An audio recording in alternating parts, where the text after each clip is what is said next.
The opening scene of the movie takes place on Pandora, where Jake Sully reflects on his life since becoming the chief of the Omatikaya clan and settling down with his wife, Neytiri. Together, they have children named Neteyam, Loak, and Tuk, and they also adopted Kiri, who is the biological daughter of Grace Augustine's Na'vi avatar. The kids spend time with a human boy named Spider, who was left behind with the scientists when the previous group left Pandora, as babies couldn't be put into cryostasis. While the children view Spider as a relative, Neytiri believes he would be better off with other humans because of her animosity towards the Sky People. To Neytiri, he would always be alien. One of them.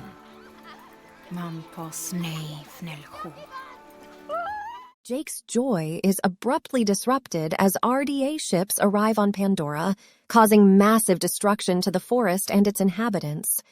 Together with Neytiri, Jake ensures the safety of their children and other Na'vi, but they are left devastated as they witness the aftermath of the destruction. A new star in the night. It could only mean one thing. Ships decelerating.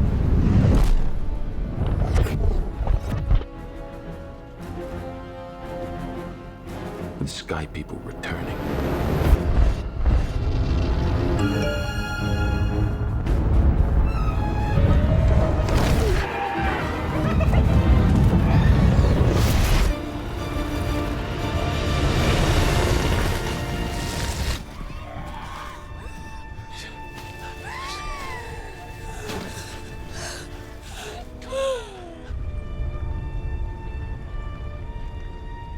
One year later, Colonel Miles Quaritch wakes up resurrected in his own avatar body, while he attacks his former teammates, all now in their own Na'vi skins. After gathering their new weaponry, Quaritch decides to lead a team back onto Pandora with one goal in mind: killing Jake. We have a mission yet? Indeed we do. Our mission is to hunt down and kill the leader of the Na'vi insurgency. The one they call Toruk Makto, Jake Sully. Yeah. On Pandora, the RDA has established a mining base and a settlement known as Bridgehead City. Jake leads a group of Na'vi on their Ikran mounts to attack the humans' aircraft and supply lines. Neteyam and Loak want to participate in the battle and almost get seriously hurt. After their attack on the human aircraft and supply lines, Jake and the Na'vi return to their camp, where he has a conversation with Neytiri about the effects of the ongoing conflict on their children. At the same time, Spider joins Loak and Kiri as they visit the human research facility where Norm Spellman and Max Patel are still working. While there, Kiri interacts with Grace's avatar, which is being kept in a tank.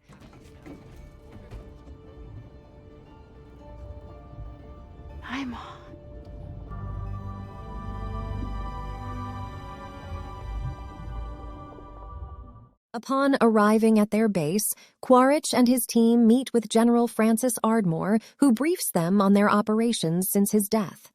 Ardmore informs them of the Omatikia's advantages and how they can gain their own upper hand. The team heads into the forest at the same time as Jake's kids and Spider are playing there. The children spot Quaritch and his team as they survey the former link unit for the humans and their avatars, and Loak quickly alerts Jake to the group's whereabouts. The group of villains comes across Jake's children playing in the forest and realizes they are related to Jake because of their 5 fingers. Quaritch meets Spider and recognizes him as his son, so he calls Ardmore and her team for backup while taking the other children hostage.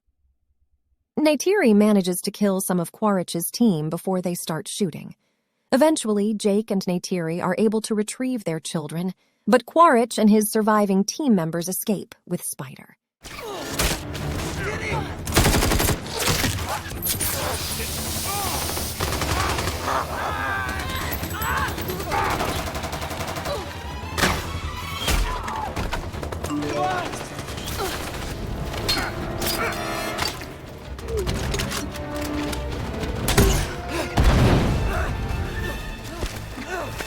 Spider?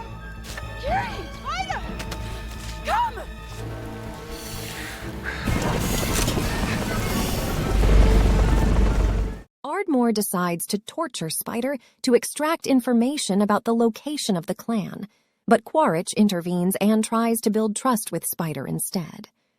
Jake discusses with Neytiri the possibility of leaving the clan since they are being targeted by the humans. Though Neytiri is reluctant to leave her home, Jake assures her that it is the best course of action for their children and the rest of the clan. Jake hands over the leadership to another warrior, Tarsum, before leaving the clan with Neytiri and their children. They ride their Ikran and travel eastward towards the home of the Metkayina clan of Na'vi. Sea clans are a world unto themselves. Thousands of islands. An unknown territory to which we could just vanish without a trace. Upon arriving, they are welcomed by the clan's leader, Tonawari, and his pregnant wife, Ronal, as the rest of the clan gathers. Jake asks Tonawari for shelter for himself, Neytiri, and their children, but Ronal and some of the other tribesmen are wary of their half-human heritage and the potential danger they may bring to their land. Despite this, Tonawari recognizes Jake's accomplishments as the Toruk Makto and allows them to stay. He also instructs his children, Eonung and Tsireya, to help Jake's children adapt to their new oceanic surroundings. Quaritch and his team travel through the forest, taking Spider with them. Spider becomes their translator for the Na'vi language, which the team is still trying to learn. Quaritch also manages to forcefully link himself to his own Ikran, albeit more forcefully than the Omatikaya did. Eonung, Tsireya, Rotso, and Jake's kids explore the reef together and use their ability to connect with the creatures in the same way the Omatikaya do. However, when Loak tries to connect with a creature, he is pulled and thrown off. On the other hand, Kiri has a natural talent for connecting with the creatures. Meanwhile, Jake Sully learns how to ride a surak, which is capable of both flying and diving. During their time together, Loak gets closer to Tsireya, who teaches him how to improve his breathing underwater. However, tensions rise between Kiri, Eonung, and Rotso due to Kiri's mixed heritage, resulting in Loak punching Eonung. A fight ensues between Neteyam, Eonung's friends, and Loak, prompting Jake to intervene and scold his sons for their behavior. It's called a punch, bitch! Don't ever touch my sister again.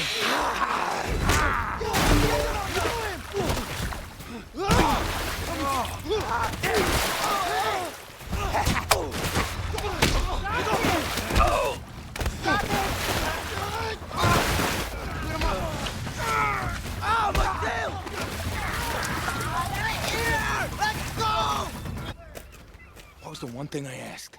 The one thing. Stay out of trouble. Stay out of trouble. To make amends, Jake urges Loak to apologize to Eonung, and Eonung invites him to go on a hunting trip with him and his friends. However, they deceive Loak by luring him into chasing a creature, only for him to be ambushed by an akula that kills his mount and pursues him. After being attacked by an akula, Loak tries to swim back up to the surface, but the akula chases after him. Just before it attacks him, he is rescued by a Tulkun named Payakan. Loak notices that Payakan has a harpoon stuck in his fin, so he removes it and gains the creature's trust. Jake has a conversation with Kiri, who shares that she has been experiencing something unusual lately. She claims that she can feel the strong heartbeat of their goddess, Ewa. Jake reassures her that there is nothing wrong with her. Shortly after, Loak returns and Tonawari reprimands Eonung for taking him beyond the reef, which is prohibited.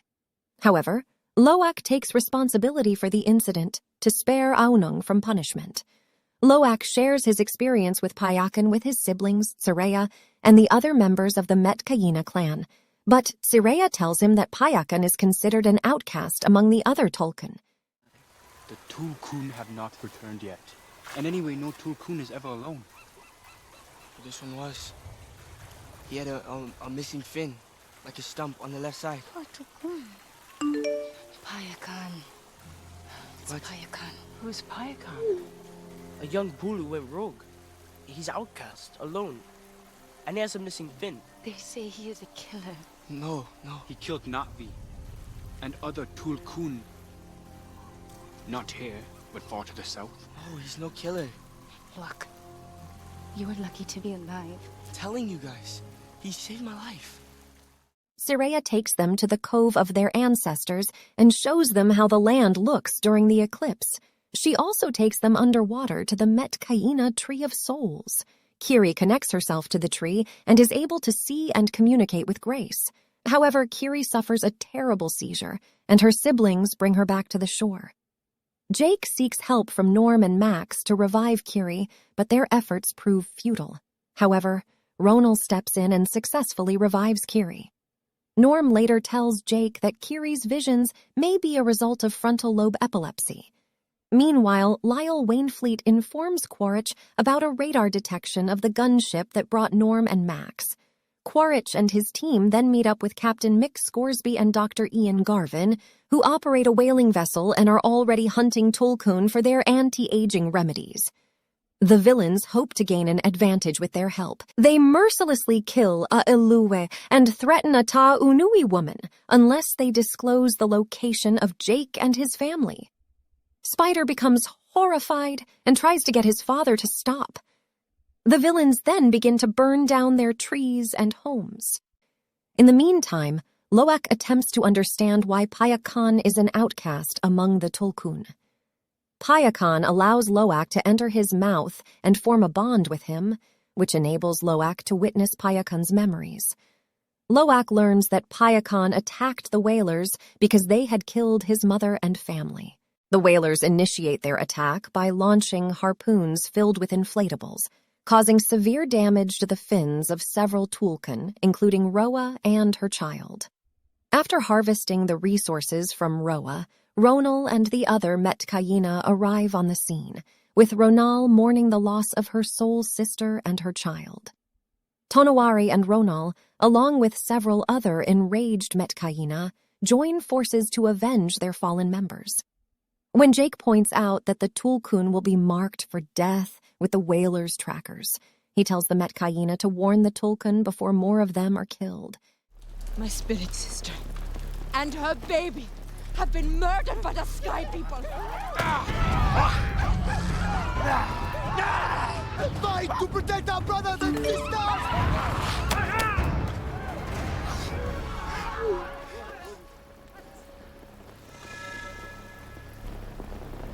You tell the Tulkun that if they're hit by one of these, they're marked for death. Tell the Tulkun. Go.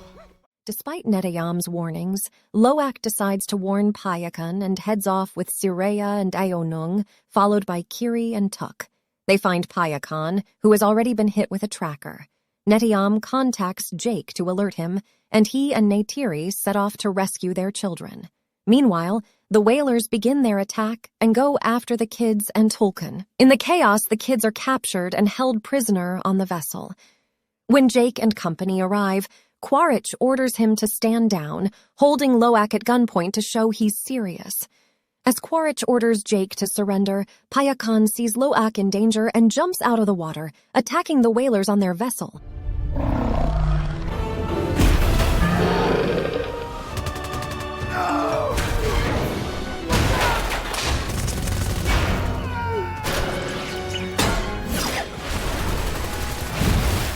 This causes the Na'vi to join the battle, with the help of Payakan and the Metkayina, resulting in the death of most of the whalers. During the fight, Scoresby tries to harpoon Payakan, but he manages to wrap the wire around their boat, killing the men and cutting off Scoresby's arm. During the battle, the kids manage to escape from their captors. Kiri uses her abilities to control the sea creatures to attack some of the whalers. Spider, realizing the evilness of the humans, switches sides and fights alongside the Na'vi. However, Neteyam gets shot while rescuing his siblings and their friends. The family takes Neteyam to a nearby rock to try and save him, but unfortunately he dies from his injuries. Neytiri grieves over the loss of her son, and the rest of the family is also deeply affected by his death. I want to go home. It's okay, it's okay. Dad. Neteyam. No. No, no, no. Neteyam! Ah! Ah! me! Oh, my son! Oh! My son! Quaritch gets in touch with Jake and informs him that he is holding Kiri and Tuk as hostages. Jake decides to enter the sinking vessel to confront Quaritch for the final confrontation. In vengeance for Neteyam's death, Neytiri viciously kills Quaritch's team. When Jake manages to free Tuk, Quaritch appears holding Kiri hostage with a knife to her throat. In response, Neytiri takes Spider hostage and threatens to harm him unless Kiri is released.